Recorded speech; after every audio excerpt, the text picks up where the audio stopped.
Roblox fans confirm. On Roblox, there are players who appear very happy, but who hide a great sadness within them, as in the story of the boy I'm going to tell you today. This story is told by Mateo, an 11-year-old boy who greatly enjoyed playing Roblox. His favorite game was Brookhaven, where he met many friends with whom he usually played other games besides Brookhaven. Mateo was a hyperactive boy who liked to talk a lot with others and meet new people. At his young age, he had more friends than any child at his school.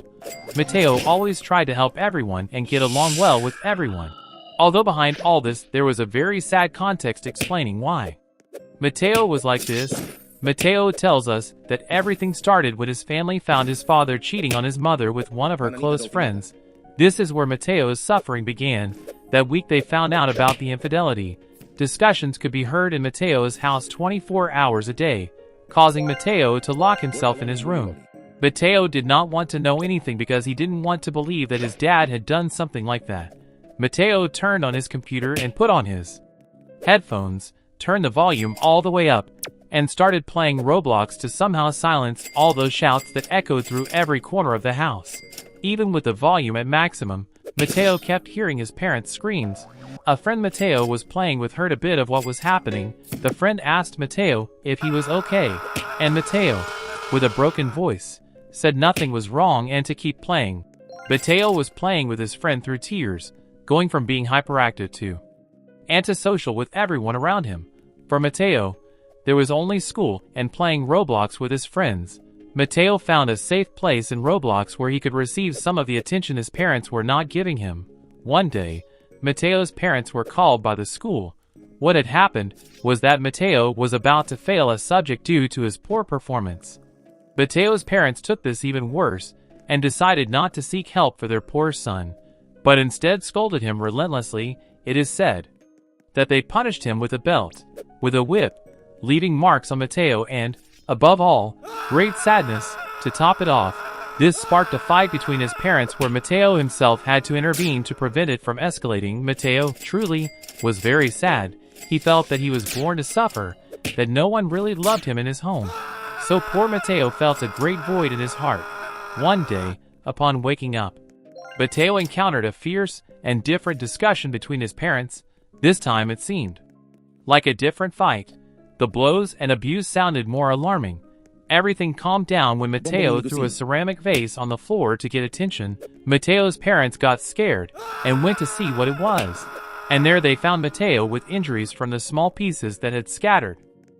The most surprising thing about this was that before attending to Mateo, they started arguing in front of him with his injuries and the blood spilling on the floor. They began to blame and hit each other for what Mateo had done, with his father saying it was the mother's fault for not knowing how to raise him, while Mateo's mother blamed him for being an absent father in Mateo's life. After Mateo threw himself to the floor, thus getting more attention from his parents, they finally did something for him and took Mateo to a doctor. When they arrived at the doctor's office, the doctor asked them the reason and motive why Mateo had those injuries. His parents did not want to tell him it had been caused by their fights, so they told the doctor that it had all been an accident. But Mateo, hearing this, couldn't take it anymore and confessed to the doctor everything that had really happened. The doctor talked to his parents about the matter and told them they would send a family investigator to find out what was happening in Mateo's house. When Mateo's parents arrived home, they yelled at him and punished him for telling the doctor what had happened. They sent him to his room and turned off the internet, so he couldn't play anything. Mateo felt that nothing made sense anymore, that his life was only suffering. And the worst part is that on that same day, another problem had arisen between his parents.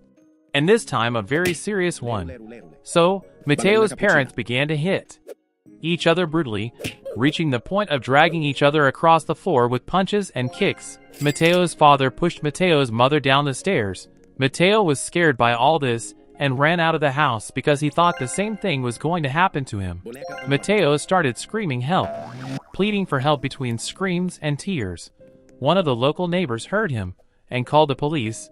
The police arrived quickly, and Mateo told them everything that was happening. When the police entered the house, they found Mateo's father's body completely covered in wounds made with sharp weapons. That is, he had been stabbed.